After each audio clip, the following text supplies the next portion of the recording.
Hello lovely viewers, welcome back to my channel. Today I'm so excited to share a fun recipe which is how to make homemade blackberry jam from scratch.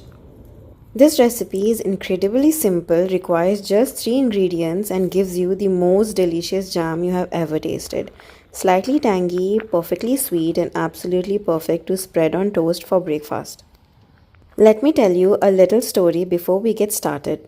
At the beginning of August, I noticed that the blackberry bushes right behind my backyard were full of ripe, shiny berries just waiting to be picked. It felt like such a beautiful summer activity, so I grabbed a container and went out to pick them.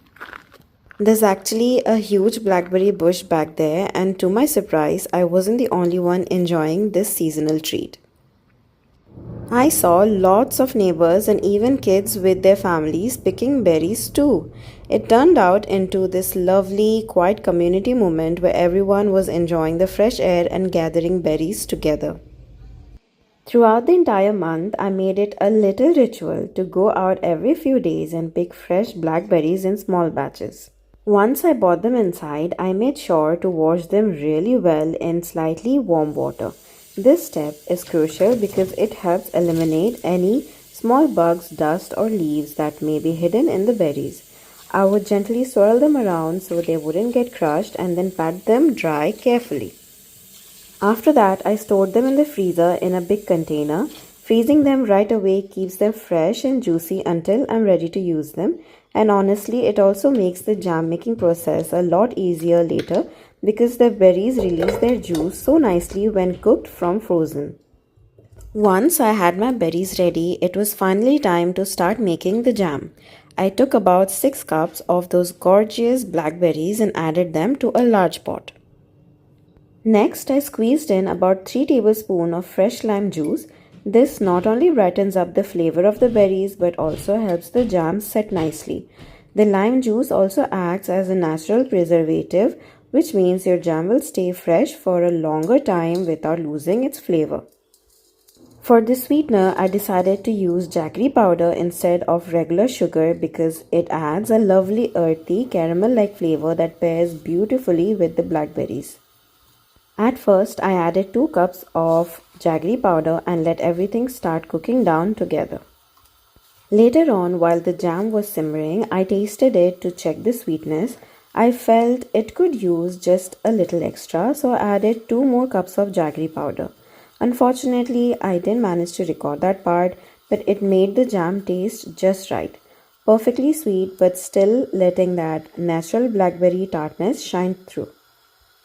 The best part about this jam is that I knew exactly where my ingredients came from and exactly what went into making it. No preservatives, no artificial flavor, just real wholesome ingredients.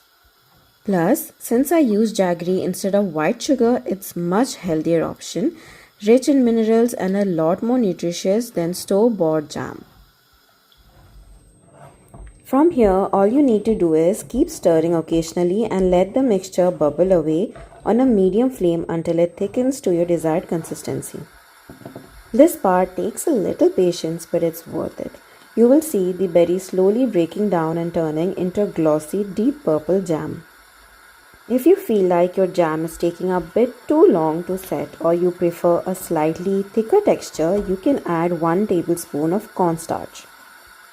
Just make sure to first dilute it in a little water to form a smooth slurry before adding it to the pot. This way you won't end up with the lumps in your jam. Stir it well after adding and you will notice the mixture thickening up beautifully. Some people actually prefer a smooth seedless jam and that's totally fine. Personally, I love leaving the seeds in because they add a nice texture and a rustic homemade feel.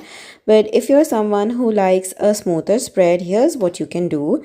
Before you start cooking, simply blend the blackberries into a puree and then pass them through a fine mesh strainer or a cheesecloth to remove the seeds. Once you have got the smooth pulp, you can follow the same cooking process as before. And just like that, my delicious homemade blackberry jam is ready to enjoy. Once it reaches your desired thickness, take it off the heat and let it cool slightly, then transfer it into a clean, dry glass container and seal it well and store it in the refrigerator. It's been 3 weeks now since I made this batch and just look how fresh and vibrant still looks. If you store it properly, it will stay fresh for weeks, though honestly, it's so tasty it probably won't last that long. I of course love this jam on warm crispy toast, but I also enjoy mixing a spoonful into my yogurt for a quick healthy treat. See you in my next video. Until then, stay healthy, stay happy.